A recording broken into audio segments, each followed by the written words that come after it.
Assalamualaikum warahmatullahi wabarakatuh. Salam Swastiastu, Namo Buddhaya, Salam Kebajikan. Anak-anak apa kabar? Semoga kalian baik-baik saja, selalu dalam lindungan Tuhan Yang Maha Esa. Hari ini bersama saya Pak Iman di Mr. IM. Pada kesempatan ini kita akan membahas tentang wawasan Nusantara dalam konteks NKRI. Namun sebelum Pak Iman menjelaskan materi ini lebih lanjut, kita berdoa terlebih dahulu agar pembelajaran yang kita lakukan hari ini bisa dengan mudah kalian pahami dan ilmu saya bisa bermanfaat buat kalian. Doa menurut agama dan keyakinan kita masing-masing. Pak Iman, persilahkan.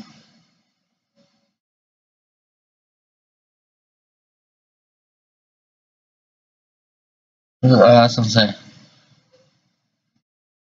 Baik, pada video ini kita akan bahas tentang wawasan Nusantara dalam konteks NKRI.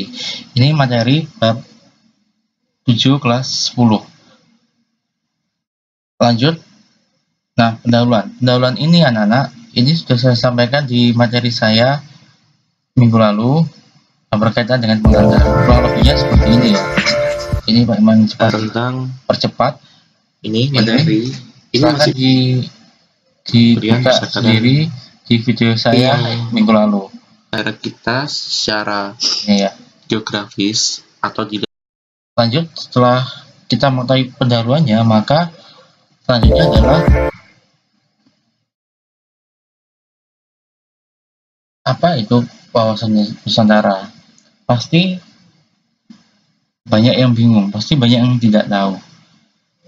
Jadi wawasan Nusantara itu Pak Iman analogikan atau Pak Iman contohkan semisal ini, setiap manusia sebut saja si A ini, manusia A ini yang bernama A ini pasti dia memiliki yang namanya latar belakang. Latar belakang itu maksudnya A ini dilahirkan oleh siapa, dari keluarga apa, itu berkaitan latar belakang.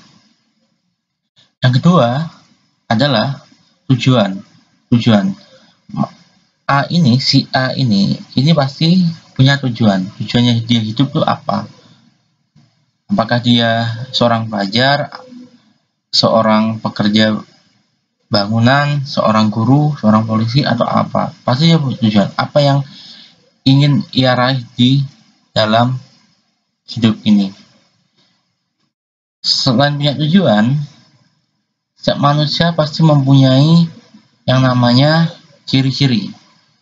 Mungkin si A ini punya ciri-ciri, mungkin gendut, agak tinggi, rambutnya keriting, dan lain sebagainya. Ini adalah ciri-ciri. Lalu yang terakhir adalah manusia si A ini pasti dia berkomunikasi atau berinteraksi dengan lingkungan sekitar.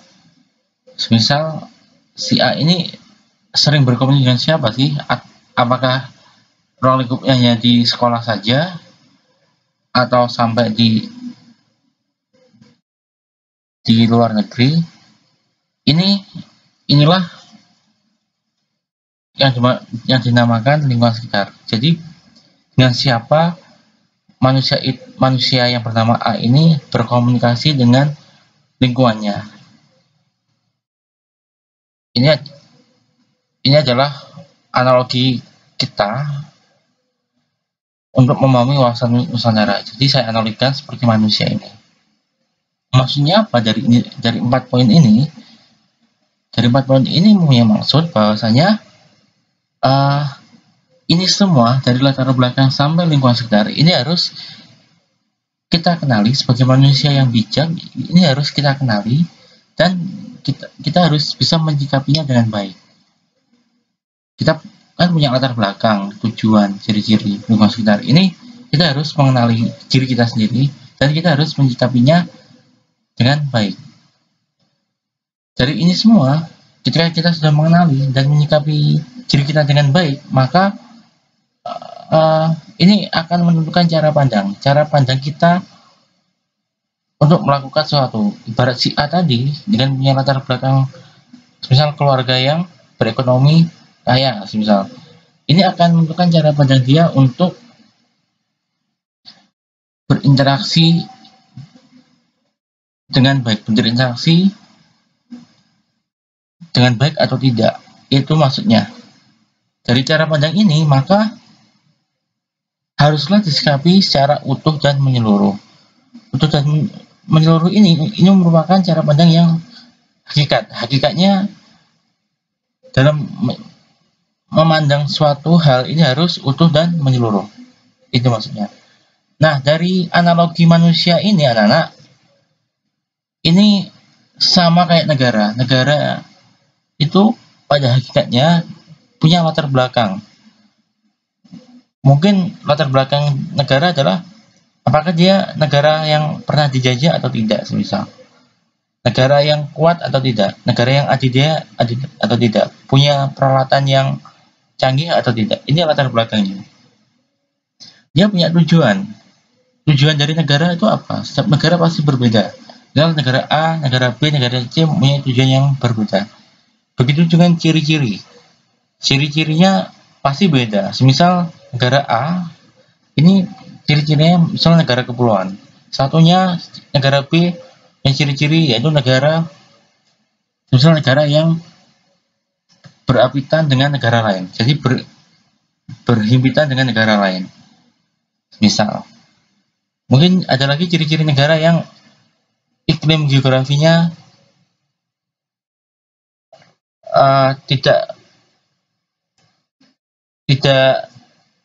tidak sesuai dengan, tidak menghasilkan sumber daya alam yang tinggi, misal. Atau ada ciri-ciri negara yang misal selalu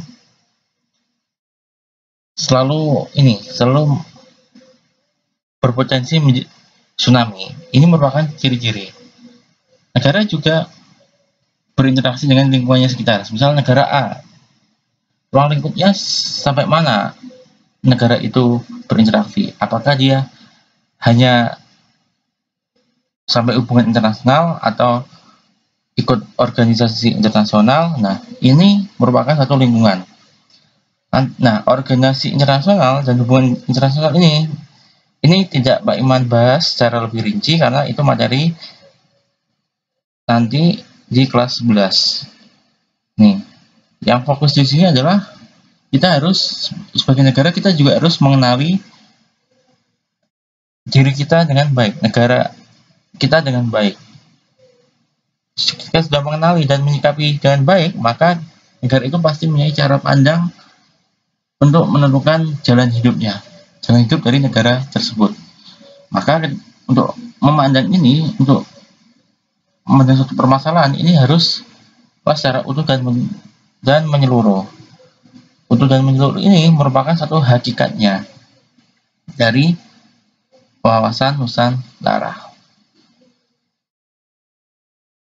Lanjut, selanjutnya adalah ketika kita sudah mengenali diri kita dengan baik, maka ini semua akan bisa diresapi dengan baik. Pada slide yang sebelumnya ini merupakan pengertian sampai hakikatnya. Di LKS kalian ini sudah dijelaskan secara detail menurut saya. Jadi di sini Pak Iman hanya memberikan suatu gambaran saja, tidak mengulangi lebih lanjut. Silakan dibaca sendiri di LKS yang kalian punya. Selanjutnya, ketika kita sudah mengenal wawasan Nusantara, maka setiap negara di dunia ini pasti mempunyai visi dan misi. Kan di dunia ini banyak sekali negaranya. Ada negara yang ada di benua Amerika, benua Afrika, benua Asia, benua Australia. Dari semua negara itu, atau setiap negara pasti mempunyai yang namanya visi dan misi. Lalu bagaimana Pak dengan negara kita, negara Indonesia? Visi misi negara kita adalah ini, anak-anak. Baik, Pak Iman lanjutkan. Bagaimana dengan visi misi negara kita, negara Indonesia, yaitu visi misi negara kita berkaitan dengan angka 1. Apa maksudnya? Silakan kalian pahami maksudnya 1 ini. Kalau sudah dipahami secara mandiri, silakan diketik di kolom komentar.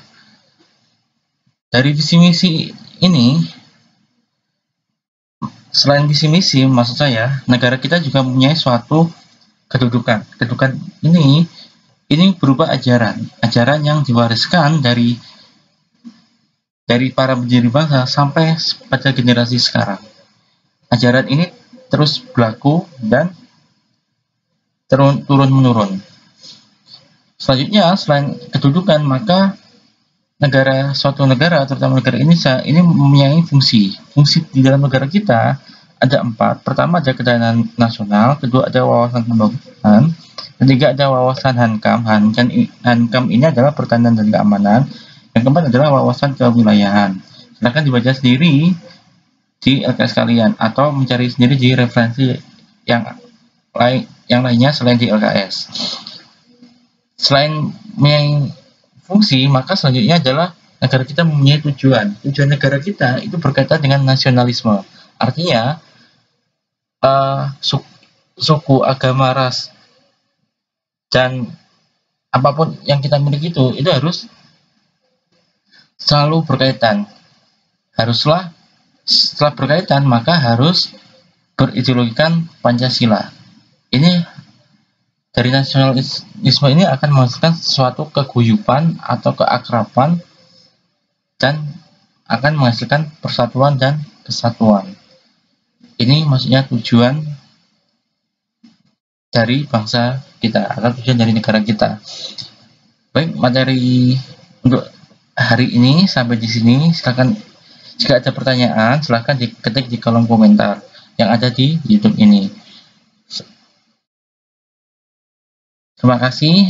Pesan saya, jangan lupa belajar, tetaplah berprestasi, raihlah cita-cita kalian di langit. Akhir kata, terima kasih. Assalamualaikum warahmatullahi wabarakatuh. Salam, Om Santi, Om Namo Buddhaya, salam kebajikan. Tetap semangat belajar ya anak-anak menuju Indonesia yang kuat dan sehat. Terima kasih.